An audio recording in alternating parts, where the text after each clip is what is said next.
നമസ്കാരം, ഹെൽത്ത് ടിപ്സിലേക്ക് എല്ലാ പ്രിയ പ്രേക്ഷകർക്കും സ്വാഗതം.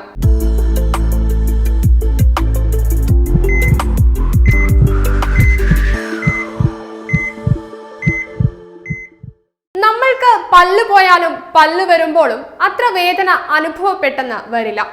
എന്നാൽ അണപ്പല്ല് വരുമ്പോൾ മാത്രം അസാധാരണമാം വിധം വേദനയായിരിക്കും. പലരും ഇത് പല്ലിന് കേടുവന്നിട്ടാണ് എന്ന് പോലും തെറ്റിദ്ധരിക്കാറുണ്ട്. വേദന ഒട്ടും സഹിക്കാൻ പറ്റിയില്ലെങ്കിൽ ഡോക്ടറെ കണ്ട് മരുന്ന് വാങ്ങുന്നവരും കുറവല്ല. നമ്മളുടെ വായയിൽ എല്ലാ പല്ലുകളും വന്നു കഴിഞ്ഞതിന് ശേഷം മാത്രമാണ് അണപ്പല്ല് വരിക.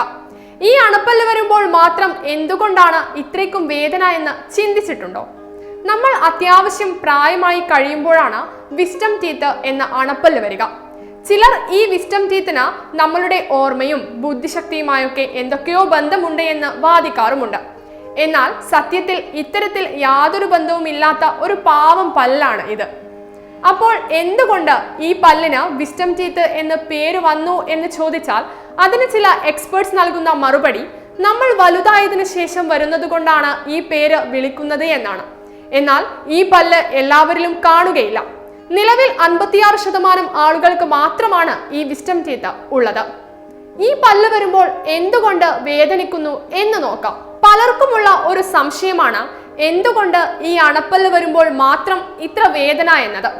ചിലർക്ക് നീര് വരും, ചിലർക്ക് അണപ്പല്ല് വരുമ്പോൾ നല്ലപോലെ പനി പോലും പിടിച്ചെന്ന് വരും. ഇത്രയധികം പ്രശ്നങ്ങൾ ഉണ്ടാക്കുന്ന ഈ പല്ല് വന്നു കഴിഞ്ഞാൽ പിന്നെ വേദന മാറി. നമ്മളുടെ പല്ലിന്റെ വലിപ്പം കുറഞ്ഞു പോകുന്നതാണ് പലപ്പോഴും വേദന ഉണ്ടാക്കുന്നത്. ചിലർക്ക് മോണയിൽ അണുബാധ ഉണ്ടെങ്കിലും നല്ല കഠിനമായ വേദന ഉണ്ടാകാൻ സാധ്യതയുണ്ടെന്ന് പറയുന്നു.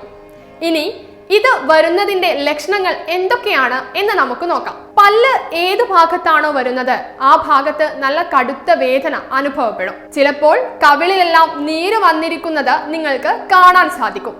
അതുപോലെ വായ തുറക്കാൻ പറ്റാത്ത അവസ്ഥ, ആഹാരം കഴിക്കുമ്പോഴുള്ള വേദന എന്നിവയെല്ലാം അനുഭവപ്പെടാം. ഇതുകൂടാതെ ചെവിയിലേക്കും തലയിലേക്കും വേദന കയറുന്നത് പോലെയും അനുഭവപ്പെടാം. അതുപോലെ മോണയിൽ വീക്കം വരാനും സാധ്യതയുമുണ്ട്. തൊടുമ്പോൾ പോലും ചിലപ്പോൾ നിങ്ങൾക്ക് വേദന അനുഭവപ്പെട്ടേക്കാം. ചിലപ്പോൾ കൈകളിലേക്ക് നീരിറക്കം ഉണ്ടാകുമ്പോഴുള്ള വേദനയില്ലേ, അതുപോലെയുള്ള വേദനയും അനുഭവപ്പെടാം. പൊതുവിൽ ഈ പല്ല് ചെരിഞ്ഞു വന്നാൽ അല്ലെങ്കിൽ ഇത് വരാൻ സ്ഥലമില്ലെങ്കിൽ മറ്റു പല്ലുകൾക്കും ഡാമേജ് ഉണ്ടാക്കും. ഇത്തരം സന്ദർഭത്തിലെല്ലാം വിസ്ഡം ടീത്ത് എടുത്തു കളയാറുണ്ട്. ചിലർക്ക് വിസ്ഡം ടീത്ത് ചെരിഞ്ഞു വരാറുണ്ട്.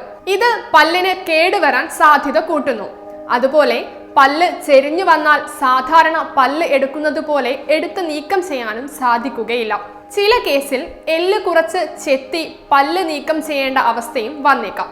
അതിനാൽ അണപ്പല്ല് വന്നതിന് ശേഷവും വേദനയും ബുദ്ധിമുട്ടുകളും ഉണ്ടെങ്കിൽ ഡോക്ടറെ കണ്ട് കൃത്യമായ പരിശോധനകൾ നടത്താൻ മറക്കരുത്.